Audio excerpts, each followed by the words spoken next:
Live to be live. Oh, this is not the right game.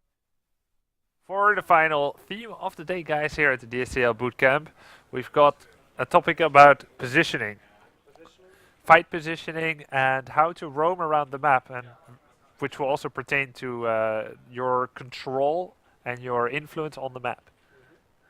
I think this topic should maybe be more suited for PvT because I think positioning is most prevalent in that matchup, but it's still very important in PvT, but it's more static positioning. So I was muted. This is very good. I will start Very again. useful. Very useful. Okay, so once more, I said I think it's a bit unfortunate we didn't get a PvT for this matchup, but of course we had to divide all the topics and it didn't work out that way. I think PvT, especially late game, I see most positioning battles, and TvT a lot as well, but we don't have 2 turns, so that's not even an option. But PvT, Still, the way you position your Widow Mines, and I guess split falls under yeah, positioning, yeah, Marine and split. the positioning still matters a lot. It's just We can different. transform the theme too into about micro, Yeah, since we sure. haven't really talked about Yeah, it. that's actually fun to do. In TvT, positioning is still important, but it's more static. While in TvT It's like and this PvT, all the time, right? yeah, a bit. Exactly. There's like good positions and bad positions. It's more obvious. Well, in PvT, I feel like there's more dynamic. There's a lot more dynamic movement and positioning from both the armies, Okay. which is interesting to see. But I think micro-wise and stuff, this is still very interesting. All right. So, is no best against Talandros on Overgrowth TVZ. Do you think that mech and bio have equal value in the matchup? No, I definitely think Bio's better. Bio's Like, better. I'm just gonna. I think Mech is a lot easier to abuse by the other player. So Mech has more holes in the opening and is more predictable in the opening than Bio is. And other than that, I think you're more. I don't know. I just feel like Mech is very difficult for Terran right now. To I make it work, yeah? Yeah, the only mech I play against Terrans on ladder all the time, and the only Terran I lose to with mech sometimes is Happy, because he does a really strong 3-base solo with mech. I see. And sometimes I switch into Mutas too quickly after making Swarmos. I switch into Mutas very quickly and die because I don't have enough ground army to deal with the Thor tank army. But if I know it's Happy and I know you usually know when it's Happy. Yeah. And if I know it's him, I just make more Swarmos and I rush Vipers out and I win then too. So there definitely still is mech still has power, but I don't think it's as good as bio right now. But I mean that's always up for change when someone finds out different timings or stuff. Yeah, fair enough. I have the same issue with against mech. I had this game on stream the other day where I established that the opponent was going for mech. I was pretty proud of myself, and I didn't have 5 Colossus yet. So I'm like, okay, Immortals, Zealots, Yeah. 3rd base, 4th base, Fourth race, yeah. Ninja expansion, Oh, double okay, Stargate okay. Fleet Beacon. Okay. It was a 2-base push. I'm like, wow, this is sounding great. What's going to stop him? It sounds unbeatable. But then, yeah, of course, if the tank's already in your natural and the 5th base ninja is not going to do much for you. I still won, and it did do something for me, but I way got ahead of myself. Yeah. Like thinking Well, we're this already happen- back yeah, yeah, there. But this happens to me as well. Like the first time I played, like if you don't play Happy for a while and you play Goody a few games, Yeah. like the instinct to rush to 90 drones or just get 5 base and go instantly into Midas is just like so big, and it's usually so free because mech usually is so like calm that you feel so free to Very do whatever you sedate, like. Yeah. All right, so we've got that one barracks opening again with Marina, no gas, and would not be surprised if he makes a bunker there. What do you think? It is possible. Maybe Because he's one of those that ascribes to doing the same thing against every different race. Maybe. This is normal, yeah. Extractor after hatch. Yeah. Well, kind of normal. I think he went hatch gas pool. I'm not Yeah. sure. Hatch gas pool. It happens. I'm not sure if he took a 17 gas or a 16 gas. I think against Reaper openings, you want to get your pool at 16 supply, and that means that if you go gas before pool, you make it at 15 supply. So with your 16th drone, no more than that, you want to get your pool. Otherwise, your links are so delayed that it becomes very problematic dealing with the first Reaper. Or not problematic, but you start taking more damage than necessary. You start to have to make spore crawlers and stuff like that. Oh. Uh-oh. He's looking for it. I think he's gonna find it. Positioning! He positioned the Marines correctly to find the Overlord. Nice, even as the SCV on the Zanaga carriage. Nice little trick here. Most people opening with Reaper would not have Marines at this time, so... Did he lose his first Overlord as well, actually? Because Oh, it, yeah. it looks like he just lost both, Yeah. which is very big. Losing one Overlord is acceptable, but losing both is crippling because your drone count gets quite delayed. Yeah, very painful. This When I play TVZ on my main account, I always lose. But I do this build. I go Marines from one barracks, and then I go snipe Overlords. Because like, they'll never expect it. But then I attack with Marines and CVs from 6 barracks. Yeah, there's a few players that do this. I don't think it's very good because stuff like a 8 roach rush or a speedlink flood are not, you can't see it coming at all. Yeah. And you kind of need a specific response for that. That's why Reaper is so extremely popular. So you get Bly on fired really hard if you open Marine Expand. Bly on break, Bly on fire. Yeah. No, he just had a break and he did well. He's like, oh, Bly on break working well. Alright. Yeah, so... This is very different, Marine and Stim. Yeah. Normally we see some Hellion for map control. Yeah. With this, it would be very scary to move on the map. So he won't be able to control the map. Now, as a Zerg, when you see this, you feel very comfortable. You just get like an early-ish Baneling nest, and you drone like sick, or? Yeah, I don't think much changes from Reaper Expand. You just kind of can drone more and just feel happier, no yeah, losses. you just feel happier and exactly. It's more quality of life. Okay, a general feeling of contentment. I really like Thalandros. I actually talked live or however you want to say pre-show.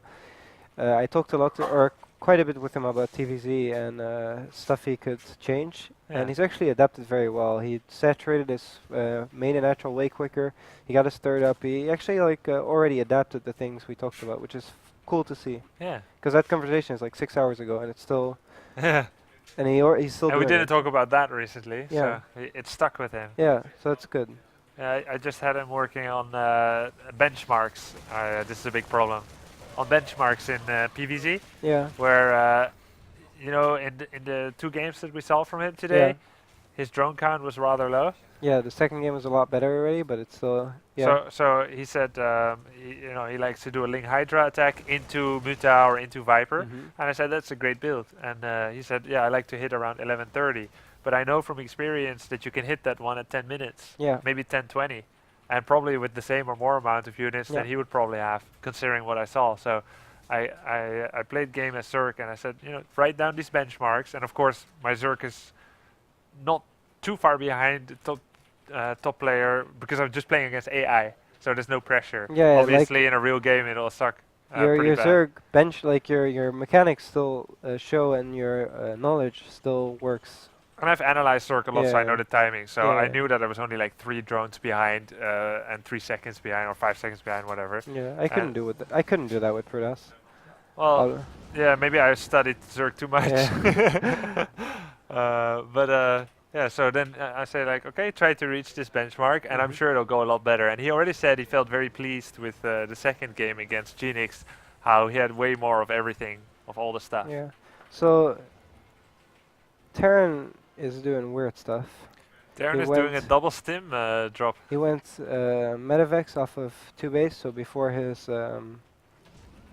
third command center. Polt was doing this style for a while. It's not necessarily bad, and you can still transition to a third base from it, but it's definitely like, it's faded out of the meta for a reason. It's not as solid as 3 base, but obviously if Zerg's not prepared for it, it can do a lot of damage, and that's what we're seeing now. Zerg does not have enough units. Yeah.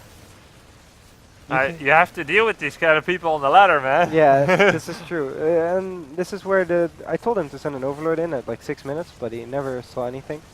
And it makes a big difference. Also, something to note is that Thalandros had his Lings positioned at the watchtower, and was granted full map control. The Hellions never came, and that should ring some bells already. Like, if there's no Hellions, what is happening? Yeah. And, Ideally, you get it right the first time, yeah. but Beethoven didn't make a masterpiece the first time he played, I think, too. How are you so sure? I'm not sure. No, Actually, I don't know. Can someone tweet that to us? But yeah,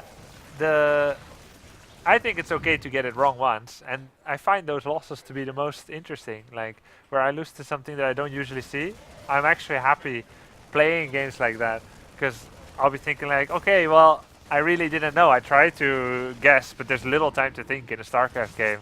Yeah. Next time I meet it, I'll do X, Y, Z. Yeah, I agree. Sometimes it's frustrating because you're so focused. I want to practice it. This I want to do this, and then you kind Yeah. of die quicker. I don't than- want to practice against that. Come on. But generally, it's kind of nice because you get to learn new stuff, and it opens your brain up a bit in a way. Yeah. So like, when a game like this happens, you can go to sleep and think like, ah, that's first of all. I lost so many drones. And then secondly, you'll be like, okay, should I, when I don't see Hellions and I see, I scout and I see Starport, should I make like pre-Banelings and spread them in 2 different bases, Yeah. Ling and Baneling? Well, with drop builds from Terran like this, it escalates a lot. So even though it might seem like he needed a lot more units, a little bit more units to hold off the first drops make the biggest difference. And the positioning. And the positioning I'm of not the sure units. if he uses. No, he does not use all army hotkey. That is not a crutch that is killing him right now because his links never moved at the tower. But he is kind of 1Aing Yes. around. And ideally, you want to put like 12 links on patrol here with 2 Banelings. And then maybe like have 20 links here, something Yeah, like something that, like right? that.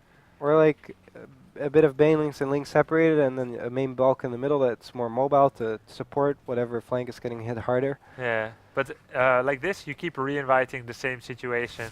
So positioning-wise, he's making it extremely difficult for himself to reply in time to the Yeah. threat that is being presented. It just has to do with not seeing the threat early enough and identifying he has to deal with it. Oh, nice.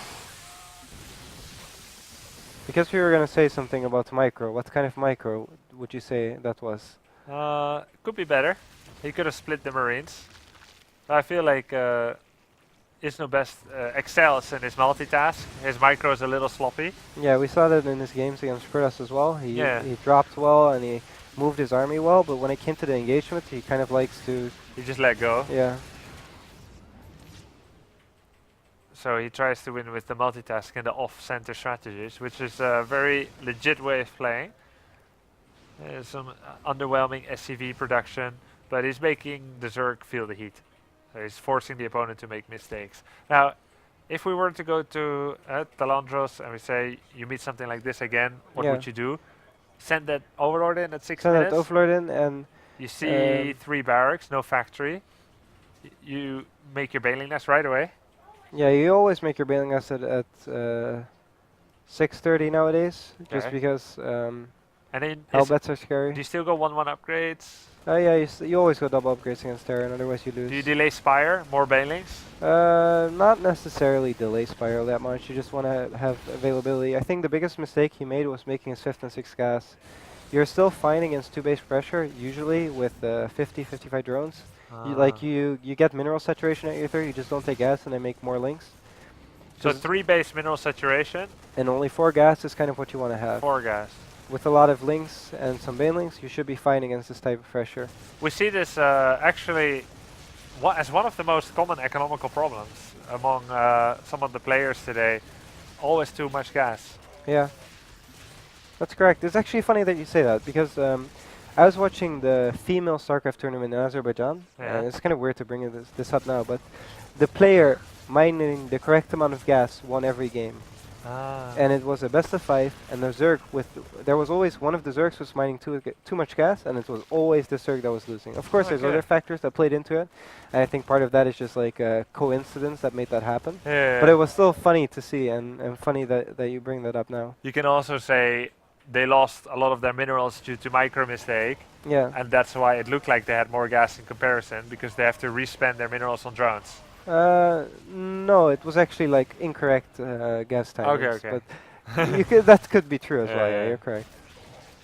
No, it was often players taking the first 4 gases too quickly and then never stop mining. So they like build up the gas bank, but then never it never diminished. I know when I started StarCraft 2, like I didn't care much at all for people saying that you should be taking probes out of gas. Like I found that to be the complete epitome of backseat Inefficiency. gaming and like losing on potential gas income. Like how much can a worker on minerals really matter? Yeah. The gas, there's so few workers in it, SGG. So few workers in the gas. Is taking 3 probes out of gas and putting them on minerals, does it really matter? Yeah. Yeah, it does. Yeah, it does. It matters a lot. It does. It Yeah. does matter a lot. I think maybe some quick tips, but go into the next game pretty quickly because this was a bit of a Yeah, one man show. yeah. I think. Maybe you just go to. Yeah, him I'll and give walk some over that tips. Yeah. there and just. Do we get a microphone?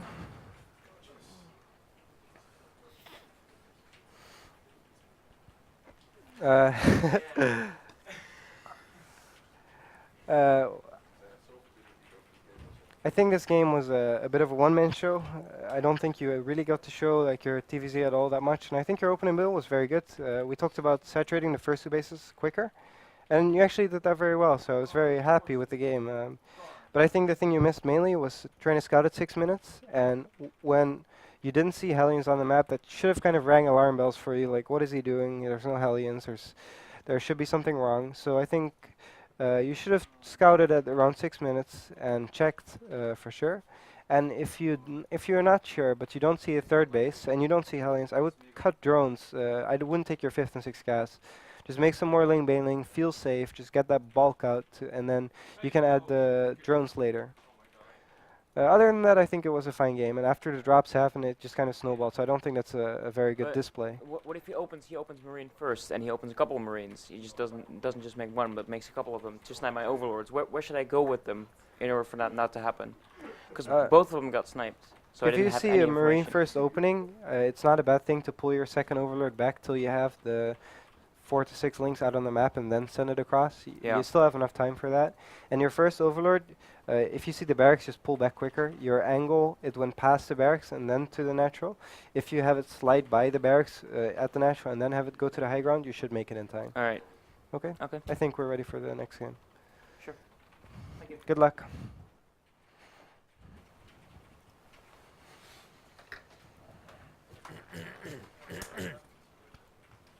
I hope people didn't hear that.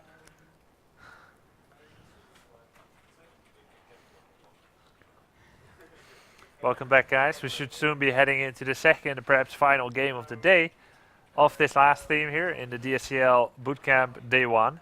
We have another day coming up tomorrow with some new content. We're looking forward to that. There will be some element of competition. There will be some element of prizes. Hopefully not too much crying and more cheering, because everyone is getting prizes here. Except us, I think. Except us. The prize here is to see the development of the players. Now, actually, oh yeah, that's true. And I'm allergic to chocolate. No, I'm not. Don't worry. But Yeah, we have more content coming up tomorrow, so stick with us tomorrow. Also, give DSC League on Twitter a little bit of your follow. If you have any retweet. questions, we might be able to deal with them as well towards the end of this broadcast, the end of this segment. So send in Sounds some good, questions sounds good. like strategy or build order or anything. yeah, if you tweet at me, I'll answer questions even off stream. I'm kind of quick with responding to questions on Twitter. I like it, so you can do that too. Cool. We've got the next game ready. Go. Map will be Catalina. Haven't seen it today yet, as far as I know. Talandros versus Isnobest. And we continue to see improvements, but is Talandros near enough to put a dent in Isnobest's armor? Yeah, I actually talked a bit, and Isnobest was actually in Wings of Liberty. He was quite high ranked. He just hasn't been very active. So, and it shows because he knows how to hurt people in game. You know what I mean? Like he knows how to hurt the opponent more than the other players. I feel like the other players are more drifting in their game, while Isnobest likes to. Keeps contact, Yeah, yeah? yeah, Yeah, yeah. that's true. That's true. We've seen a a lot of passive build up my macro or die already, that kind of thing, or not build it up as much as I should. But Isno is the most aggressive player here. It's kind of suitable because he's the Terran. Yeah, that's also they true. like to dance around with their Marines and Medivacs. Suits the style. Very true, very true. Here on the left side, we've got I wonder if Clan Magus. Isno will go for an early Reaper. 11 Reaper is really good on this map. The Reaper arrives so insanely quickly because of the jump on the main base. You can get there like when Queen is only halfway or something. Yeah, you Very can do a irritating. lot of pressure with the first few Reapers. It gets very annoying very quickly. I've had this map vetoed for a while when this map was allowed. I eventually ended up unvetoing just because I wanted to practice on this map for the other matchups. But it's very annoying to play TVZ. Like, Yeah. watch. Foxtrot used to be like that before it was cross map. They could jump in from top right to top Yeah, left. yeah, that was very, ridiculous very as well. near. Yeah. You can like a lot of the pro games on this map. Zergs will do weird stuff like 13 gas, 12 pool, and then a lot of speedlings or Really? 14 pool and try to run by with your first 6 lings. Yeah, it's the same in ZVP. You see a lot of, like if you look at Hyun, he either goes like double hatch before pool, blind, on this map, or he goes for 10 pool. Yeah. He doesn't like normal pool hatch or something, because he figures he's either gonna go up against someone who forged safe and maybe cannons, or like a blind nexus. Yeah. Yeah, it makes sense, and I think it has a bit to do with the scouting and 3-player maps, because your overlord doesn't see the probe coming. It's Reaper bunker. It's Reaper bunker. I like that Isno Best is not making a Marine in every matchup, every game. Yeah. That pleases me. Yeah. But he should really start his Reaper. Yeah. Well, he There we didn't go. have the gas yet. Yeah, he made. I think what happened is he made Rex SCV gas. Well, normally you cut SCVs for a little bit to get your gas right Oh after the yeah, barracks. that's probably what he did. Because the build order didn't seem wrong at all. His barracks was on time. Well, but he did send an unusually quick SCV scout yeah, but as barracks was built, so that would delay refinery by 5 seconds. Normally the barracks has to wait Yeah. a few seconds. Let's see. but I think he built an extra SCV because the Reaper was actually quite late.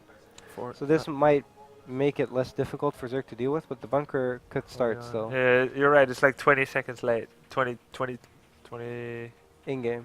20-ish in-game seconds late. Yeah. Yeah. Yeah, and that's quite a big deal. That makes a big difference. That means that he's probably gonna have links relatively quickly. But wait, is the queen late? No, it's normal, right? Yeah, that's normal. I So think. actually, normally you arrive before the queen Yeah, even yeah. starts. So sick. You arrive super early normally on this map. Oh, he did not bunkerino. Oh. He One needs to drone. pull drones quicker. This is very, very annoying. Yeah. Surround. Yeah. People like. He only lost one. It's weird though, because he was in the middle of the mineral line. If he would have A-moved his drones, he would have actually gotten it. Yeah, this But time. it's- But, but it it's almost so- always goes wrong. Yeah, but it's so counter-intuitive because it always goes wrong when you try to pull probes or drones to surround a Reaper that you'd never do it, even though the opportunity is actually there Yeah. for once. You know what I mean? But I wonder. I thought the human eye cannot perceive Reaper movement. Is that true? You can't react quickly enough. I'm not sure. I just see drones dying, and I kind of. So one link goes down.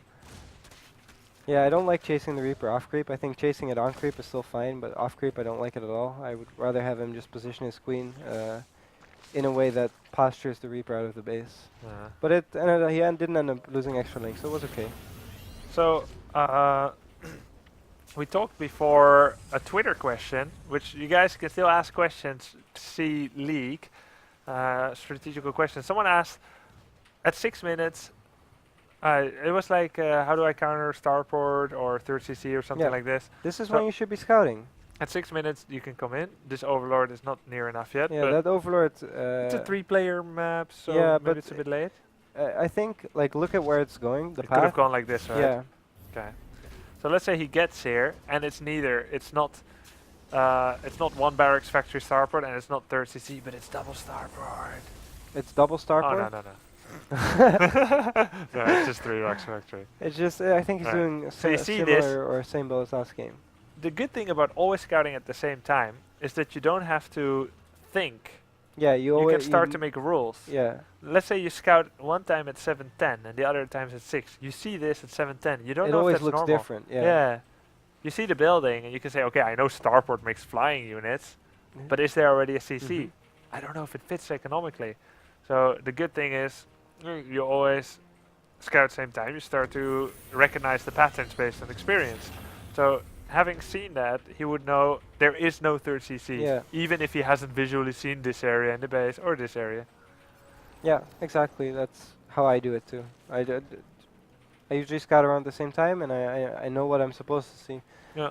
Even though I'm not like 100% aware of what the exact timings are of the third CC or when barracks should be added, I still know always what they're doing, just because I'm used to seeing their base at a certain moment in the game. Yeah. Now, no Baneling nest from the Zerg yet, and he's going for 6 queens. What do you think about that? I think he's making an adjustment because he killed the Hellions with the Zerglings, I guess, but it's still a bit weird and risky. But in this case, it's working out, so I guess it's okay. He said just gonna defend with lots of links, Yeah, no he needs to Baneling. start a Baneling nest like yesterday, though. I don't think he can beat Stim with only links if they get in a good position. No, if you Like if here, you here. yeah, if they drop and you have to react after they drop, I think it's very annoying. But if you see the medevac coming and you have your links under the medevacs before they start dropping, it's fine. Alright.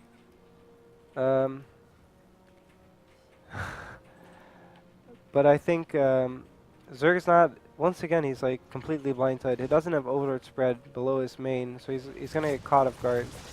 And And I here think comes he the might drop. just die again, Yeah. which would be frustrating to watch.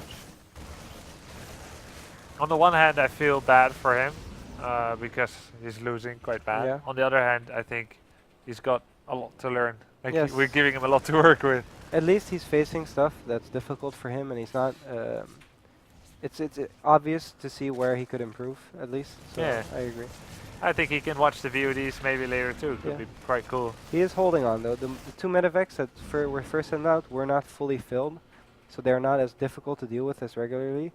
And if he splits his army up correctly and positions his links under the medevacs consistently, he should be able to survive.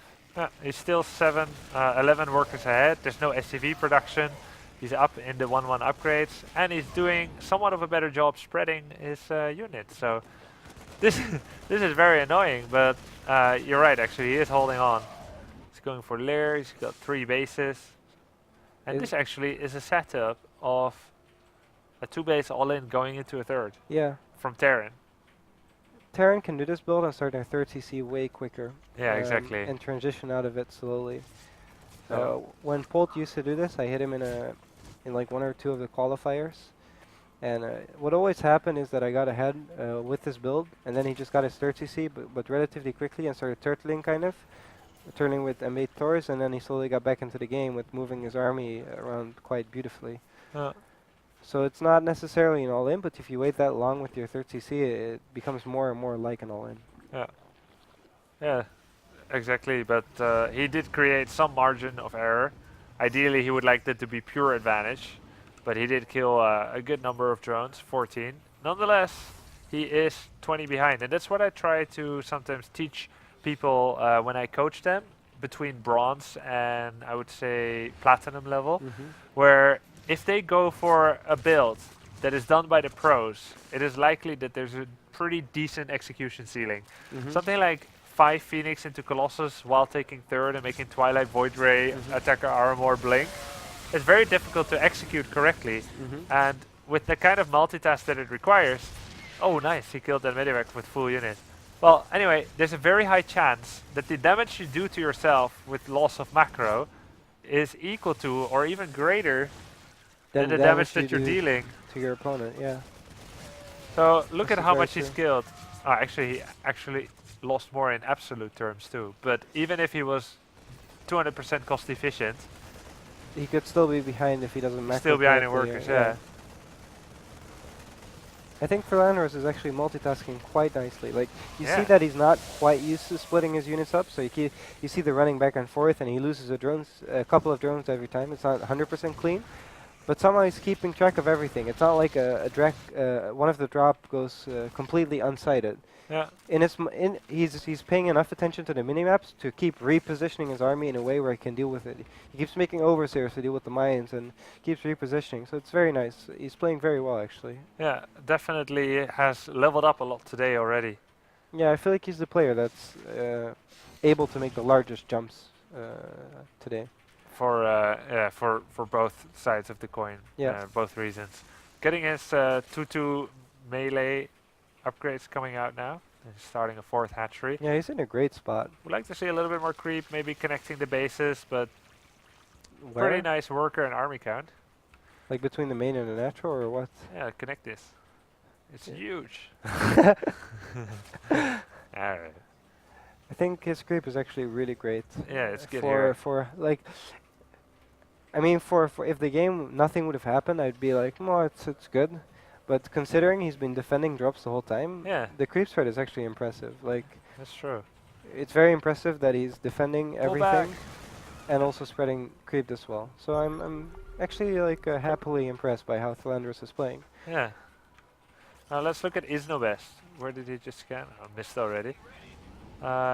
Isnobest is getting his 2-2 upgrades as well. He will soon draw level with the Zerg. He is spending his money decently well. He's adding extra barracks. He's got 2 factories. Got his drilling class coming. Nice bunker turret action. Maybe slightly more relevant building positioning. Bunker here, depots, something Yeah. like that. This bunker doesn't serve much of a purpose. The positioning of this bunker should be where counterattacks would naturally come from, and I like it here.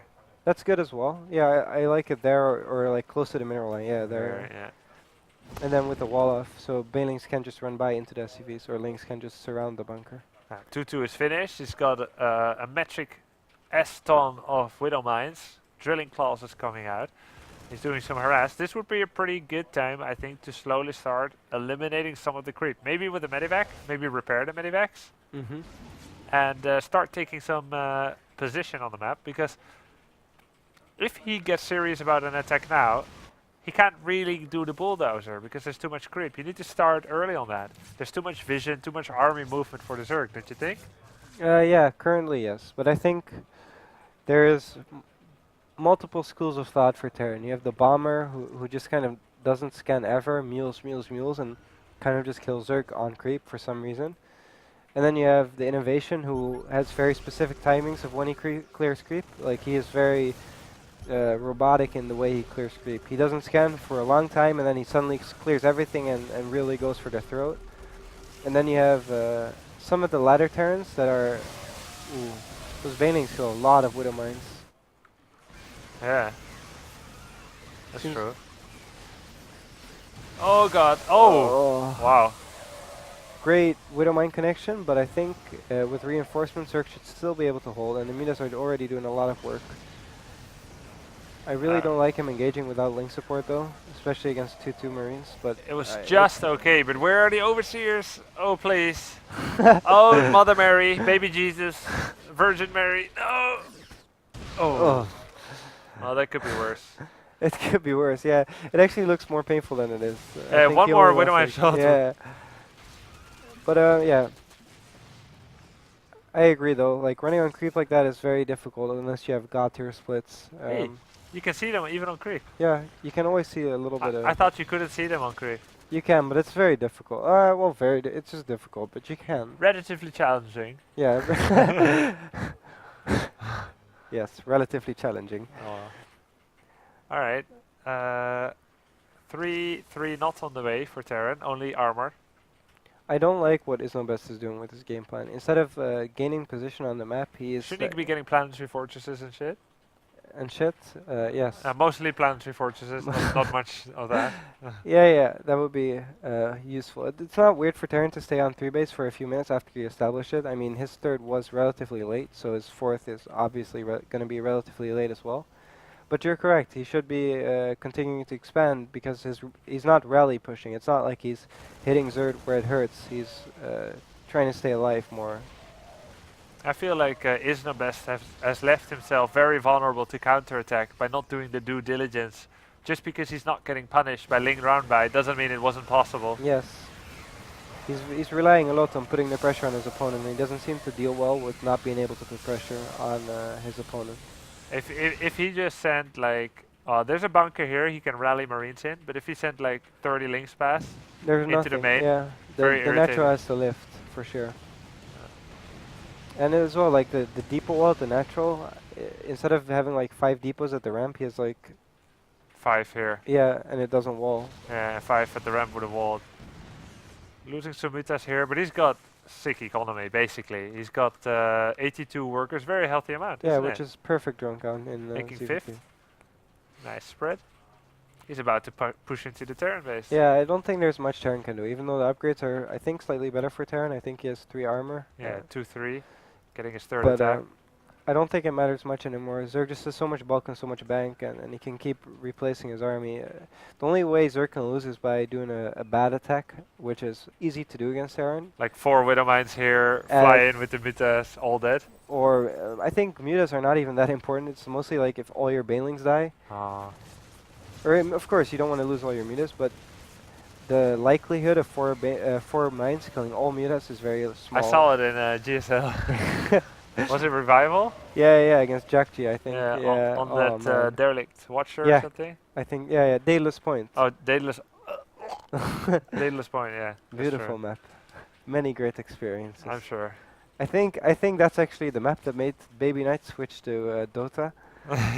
Like I played him 7 games in a row on it, and then he said he was gonna take a break. Aw. But I could understand. He decided he's in a position where he can go hive. Do you agree? Yeah, for sure. Is the He's point got overdue? so much freedom. He should make static defense and start creeping more. And he's got so much freedom. And at this point, he can really go for like an ultimate army with the ultras and maybe even broodlords. Yeah. I think we had that question before. Maybe the time to go for hive was a little bit earlier. But I saw he didn't have that much gas, so Yeah. oh. There's not enough links.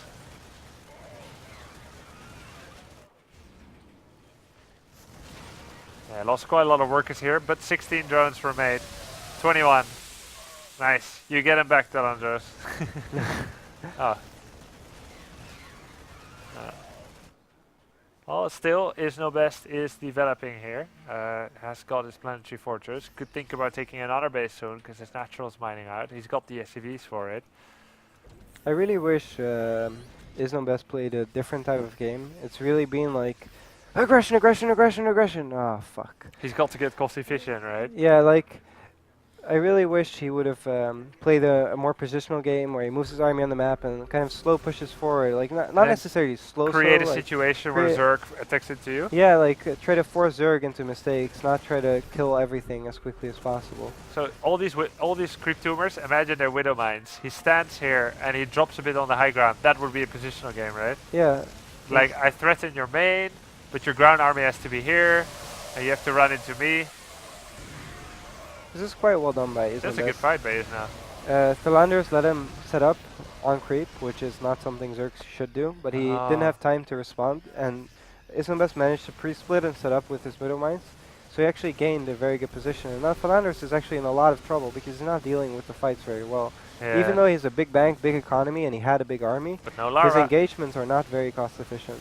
And Yeah. Isnobest is actually pushing forward. It looks like he will actually take back this fight in one great, take back this game in one great fight. Setting up on creep. And the Thor tanks everything.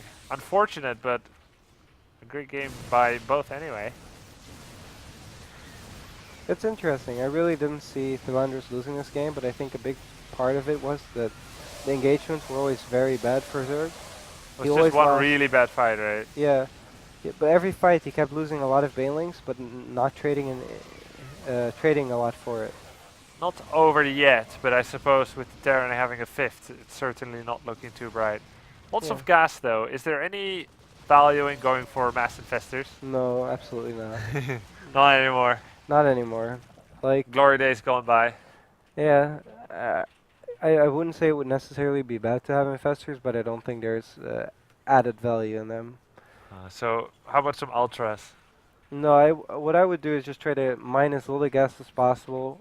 Try to put as much drones on minerals as possible, and just try to use up your gas bank by not mining as much gas as it were, and making more link bailing. I don't think ultras are the right choice because you don't have enough economy and they take too long to build.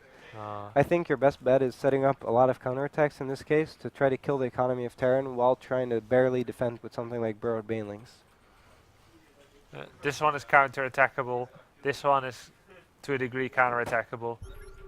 And in the end, it's too comfortable for the opponent if you never attack back, right? Yeah. Too easy to plan things. I don't think Terran is as difficult as people make it out to be if your opponent doesn't play well, if that makes sense. So a lot of people always say that Terran is very difficult to micro and engagements are very hard, but I think that's mainly the case because it's harder for Terran to do small fights than it is for the other races. I can A-move Ling Bailing into a base and not look at it, while Terran has to pull away SCVs, stim Marines, split away from the Bailings, or they still take massive losses. And this is true for the main fights as well. If Terran is distracted and you can catch them distracted, you can do massive damage with Banelings. And in that situation, yes, it's way more difficult for Terran because they have to micro everywhere. But if you allow Terran to only focus on one place, it suddenly doesn't become that difficult to micro the army.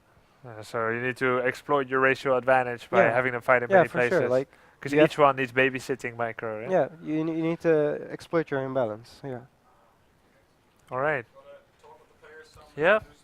Yeah, how long do we have?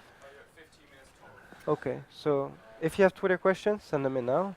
At DSC League, and we'll deal with them after.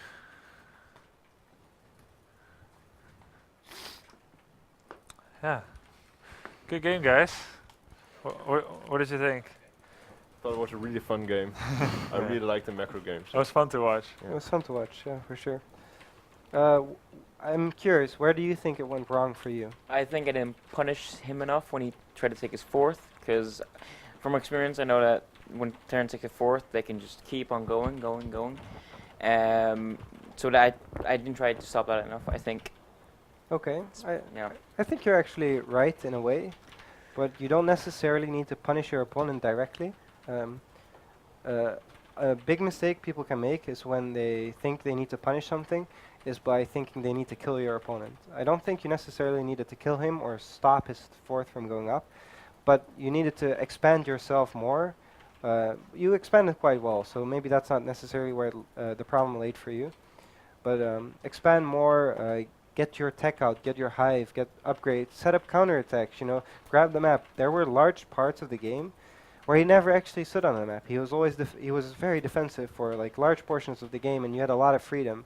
And instead of using that freedom by setting up counterattacks and getting your tech out, getting hive out, getting stuff like that done, you kind of just stayed on the same unit composition, which is not necessarily bad if you do all the other things, but you stayed on the same unit composition, didn't set up for counterattacks, and you tried to fly around with your mutas, but you ended up being more cost inefficient than cost efficient with them by attacking Marines in his main base and not really killing all that much. So I think, yes, when he got the fourth base, he got momentum again because his economy boomed and he could produce so much more units and it was hard for you to do the engagements well.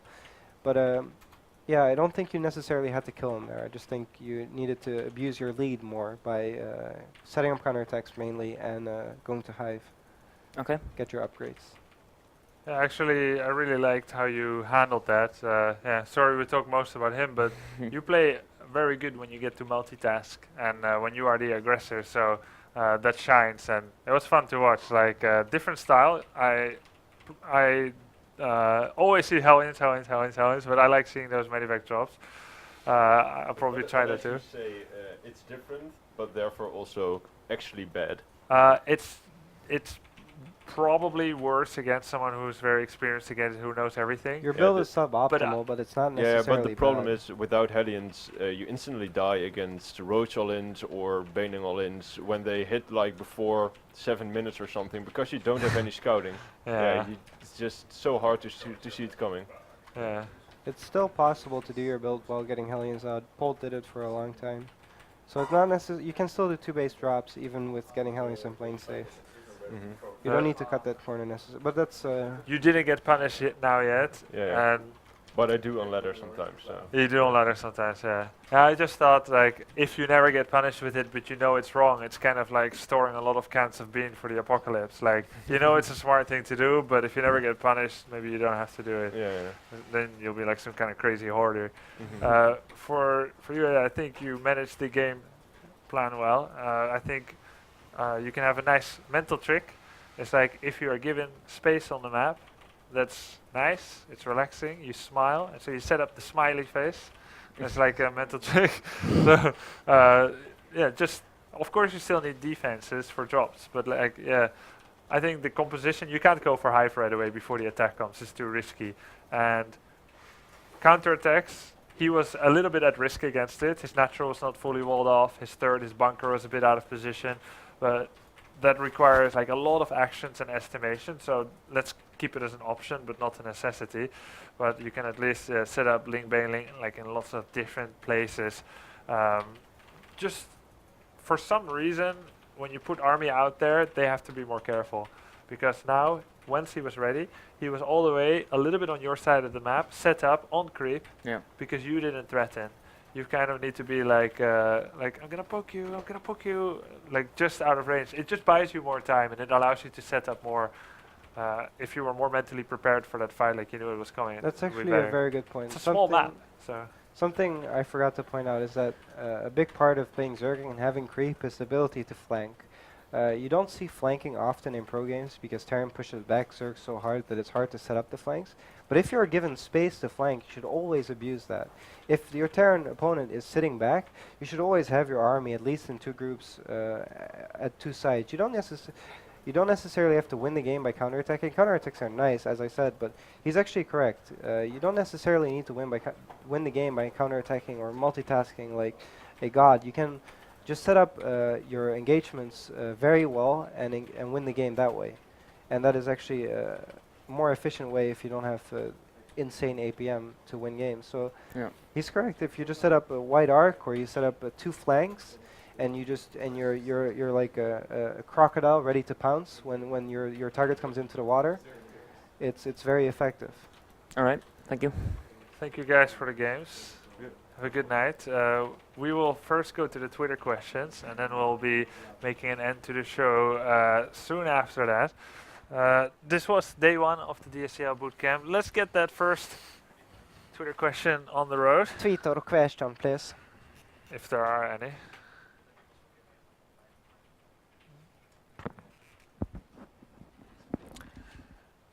Any questions?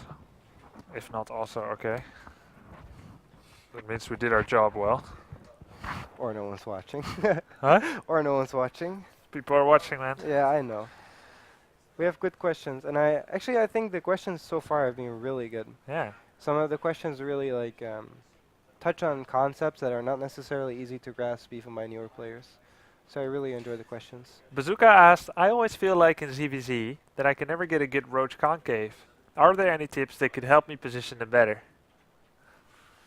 I think in ZVZ, Roach versus Roach, a lot of concaves is about being the defender. I think the defender always has an advantage to concave-wise, because they can choose where to fight. The attacker needs to move around and he wants to fight, but the defender can always say, here, come into my concave, here, come into my concave.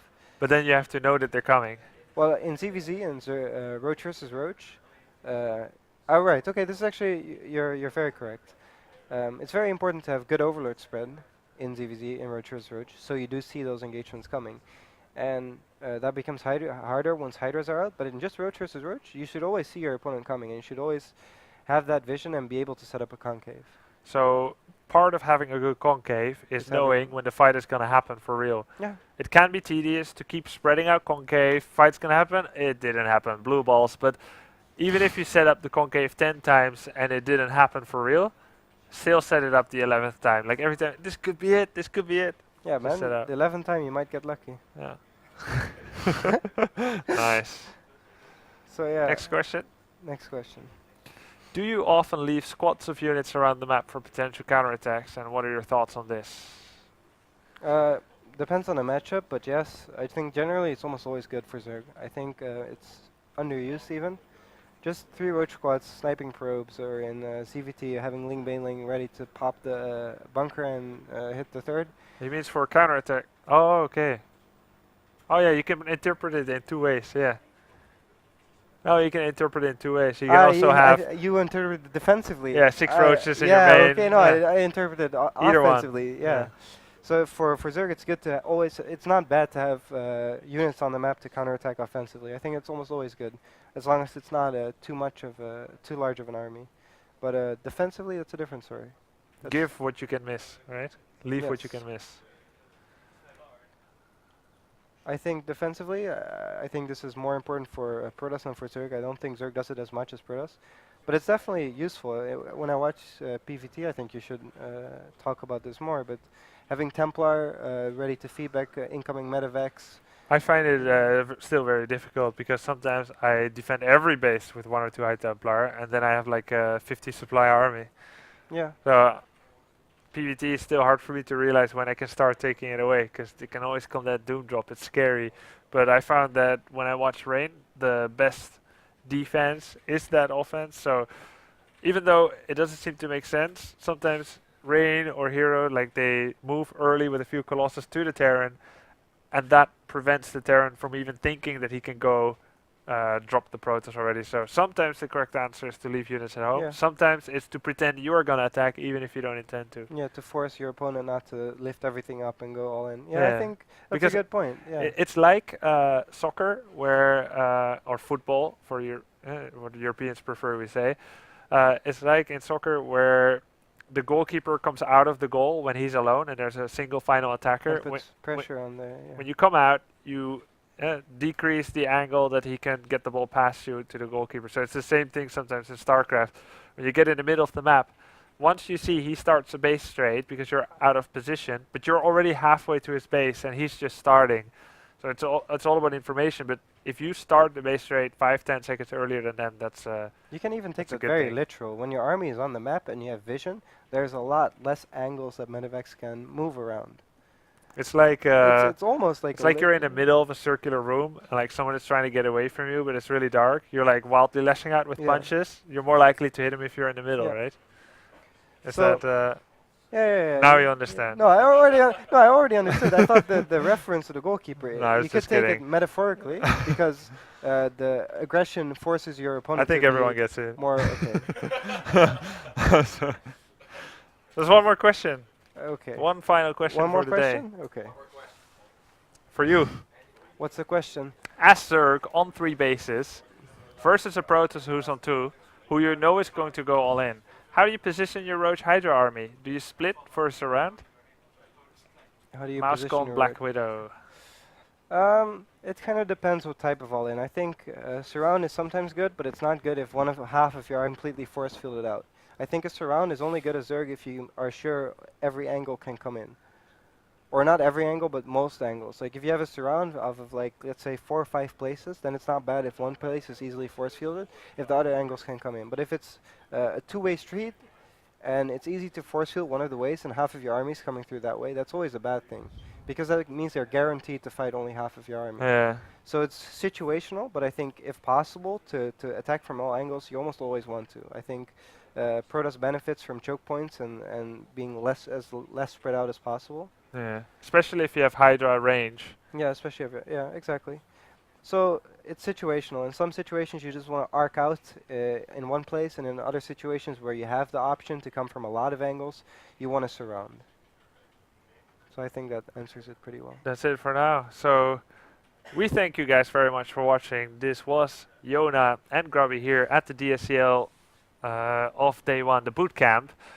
We thank you for watching. We will be back tomorrow with more content, including some competitions where we may or may not play serious games or show matches, Yona and I, against each other.